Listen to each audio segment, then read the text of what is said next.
जय हिंद गाते को सागुन सेता सानाम गाते को आमगे आमिज बायरे यूट्यूब चैनल पाटा को आपे सानाम को गी सागुन दारामेद बोना और सागुन जोहार आशा इन गाते को भागी के मेना पिया तो इन हो भागी के मिनिया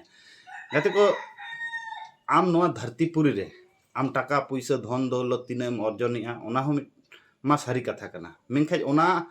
टाका पुइसा धन दौलत अर्जन काते आमेम भोग दाड़ा से बांगा नोआ दो किंतु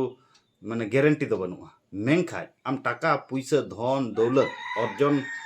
तालाते आम जुदी जहाना खराब किचुम करावा बांखा एटा हर ठोकाव कते जुदी आम टाका पुइसाम अर्जना ताहले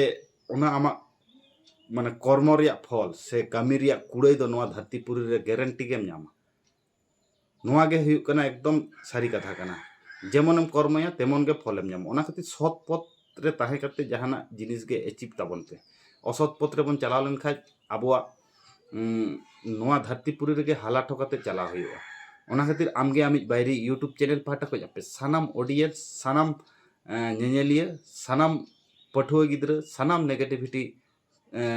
खेरवाल बोया को ठे नोआ गे बार्ता एमा जहाना गे अब बन अचीवमेंट मा से जहाना गे अब बन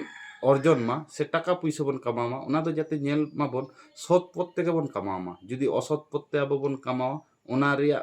जहां कुड़ाई कामी रिया कुड़ाई नोआ धरतीपुरी रे गे हाला हुयुग तबना एबार ओना दो आबोआ नितो बांखाय दो परेते होलेओ सारी से बांगा नोआ कथा कमेंट काते लई तबन पे नोंकाना पावरफुल मोटिवेशन कथा जाम लगिन दिन सेता नोआ मोटिवेशन चैनल आपे लगी दिन सेता मिट्टन काते मोटिवेशन कथाय अगुया मा एनखान सानाम को गे आर मिद धाव जोहार।